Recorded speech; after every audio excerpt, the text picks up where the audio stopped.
It was the sort of July night that smelled like gunpowder and grass. The kind of holiday meant for laughter, cookouts, and family. But for the people of Ash Hill, the 4th of July of 1999 would never end, and the fireworks would never stop. There's something about fireworks that always brought out the kid in me. That year, I was 17, and the little town of Ash Hill was buzzing with the usual summer fever. We were the kind of place that had a Main Street parade, a Little League game at dusk, and one battered ice cream truck that always seemed to run out of rocket pops by noon.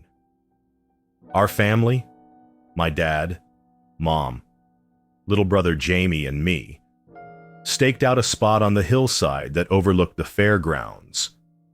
We spread out our checkered blanket, claimed our piece of grass, and listened as the first shouts of "Happy 4th" rang out under the orange-pink clouds. You could see half the town gathered at the bottom of the hill, waiting for the big fireworks show. The air was thick with the scent of hot dogs, sweet lemonade, and the cloying perfume of honeysuckle. For a moment, everything was perfect. If you'd pressed pause on the universe, I would have believed it could always be that way. But the first wrong note hit when a tremor ran beneath our feet, so subtle that I thought I'd imagined it. Dad didn't notice. He was busy setting up his old camcorder, grumbling about getting the angle right. Jamie pointed toward the woods behind us, whispering, "Did you see that?" I turned, catching only the flick of something pale in the trees. A fox, I told myself, though my skin prickled with unease. Then came the announcement, crackling over the loudspeaker. 10 minutes to fireworks, everyone! A cheer went up. Someone on the PA launched into a garbled version of Yankee Doodle Dandy. And that's when the tremor came again, more pronounced this time, making our soda cans tremble, and my brother's paper plate tip over. "What was that?" I asked, trying to sound braver than I felt. Dad shrugged. "Probably just a truck on the road." But there were no roads that way. Only the old Ash Hill Cemetery, fenced off by rusted wire and half swallowed by wild sumac. It was said the hill was built on ancient ground. Some whispered about a native burial site. Others about the miners who died in the shaft collapse back in 1912. Either way, nobody went up there after dark. The fireworks were late.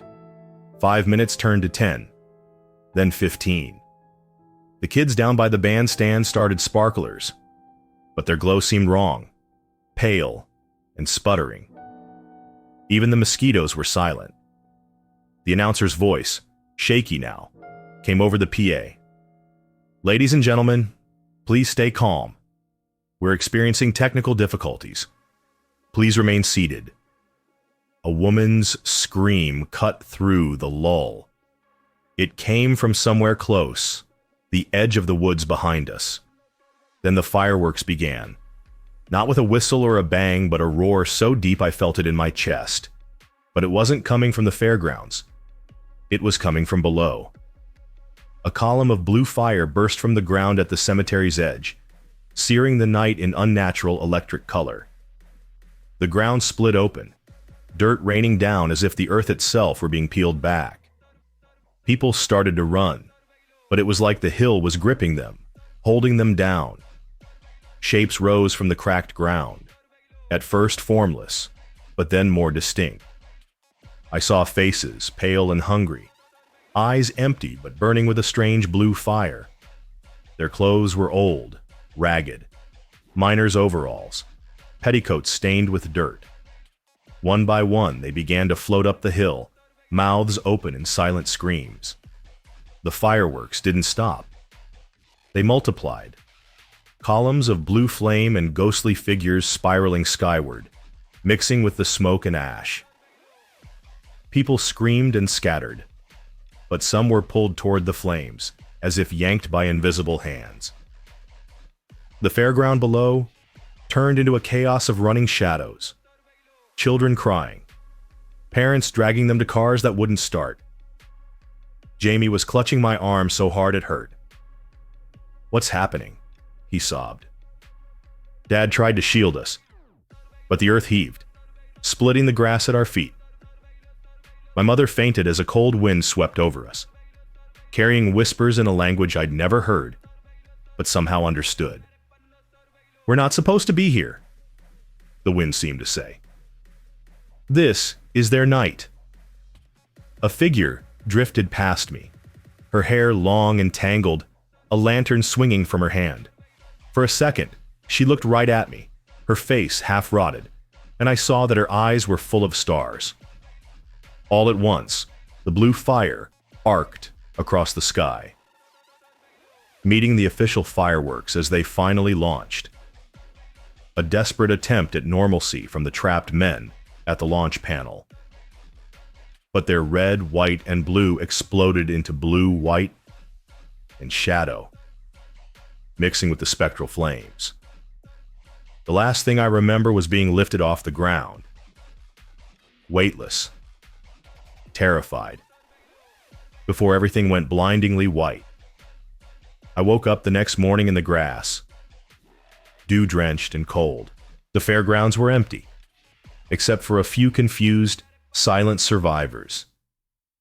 No one ever spoke of that night again.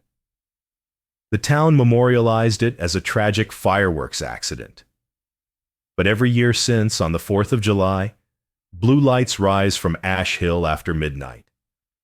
Those who know stay inside. Windows shuttered. Sometimes, when the air is very still, you can hear them.